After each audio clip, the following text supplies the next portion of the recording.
Most important question is why Stephen Colbert? Well, when David announced that he was going to retire, in about a year, we said, all right, who's available? Who's going to be the logical replacement to it? When you have a guy of Letterman's stature, it's not an easy question.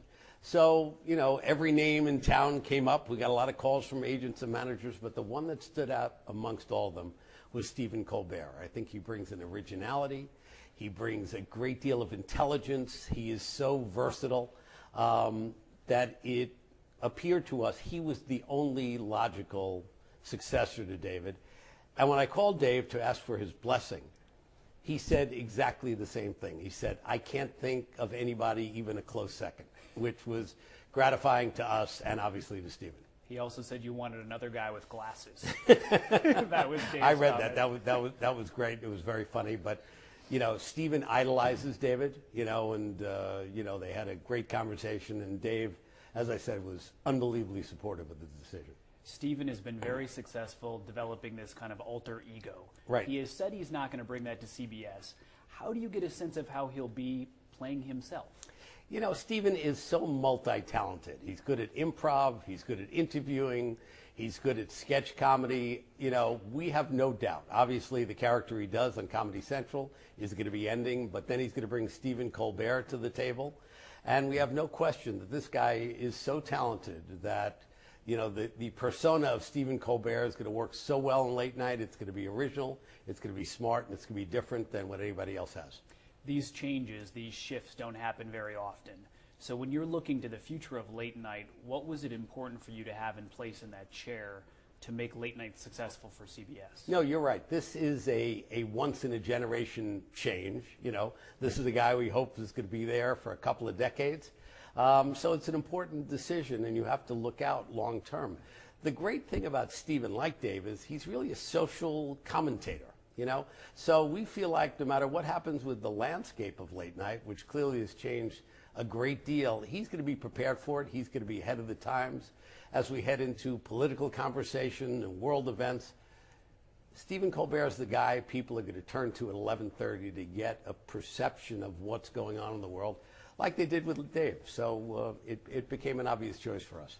I would not say people are shocked by the choice, but I think people are very surprised by how quickly you did it. How'd you do it so fast? Well, Dave made his announcement 1 week ago, and it was a little earlier than we expected. We knew this day was coming.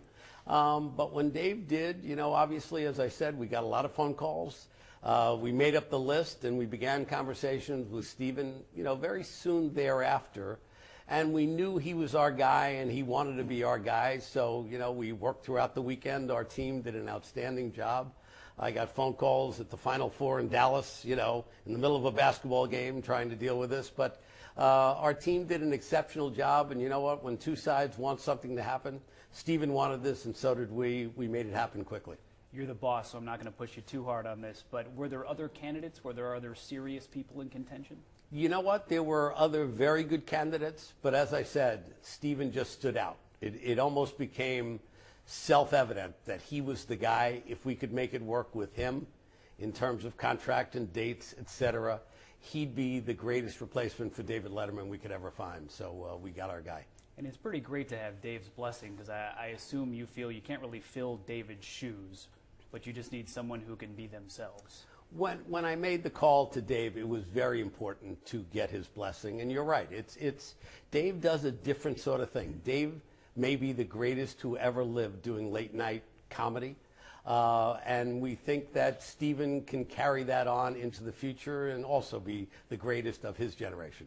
If you could give us a little bit of the inside baseball, I'm curious, when you make a phone call to a guy like Stephen Colbert and you say, I want you to be our next guy, what does he say to you?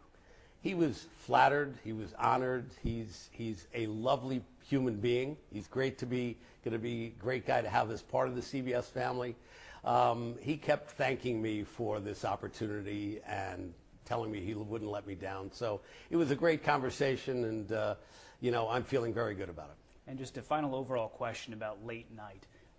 Television is changing so rapidly in all the different day parts. What is late night 5 years from now? It's really interesting. A few years back, there was just Johnny Carson. It was The Tonight Show. Then we became the second one with The Late Show, and now There's shows on ABC, on TBS, on Comedy Central, on Tribune. The late night, profile has changed so dramatically. Look, I think what's happened is a lot of it carries on beyond just the 11:30 time slot. What makes Stephen Colbert and the Jon Stewarts of the world and Jimmy Fallon so good is their stuff is carried on the next day online. You see their quotes, you see their monologues, and it's an important part of the American fabric. And it's more than just a 1 hour time period at 11 or 11:30. It really carries on beyond that. And one last thing I thought of, when will we see Stephen Colbert in that chair? Dave and we have not decided when his final, days will be. He's going to be there at least another year, and we will determine it then. Stephen has his show on Comedy Central till the end of December, and then we'll figure out the dates from there. You're smiling. You're a happy man. I'm a very happy man.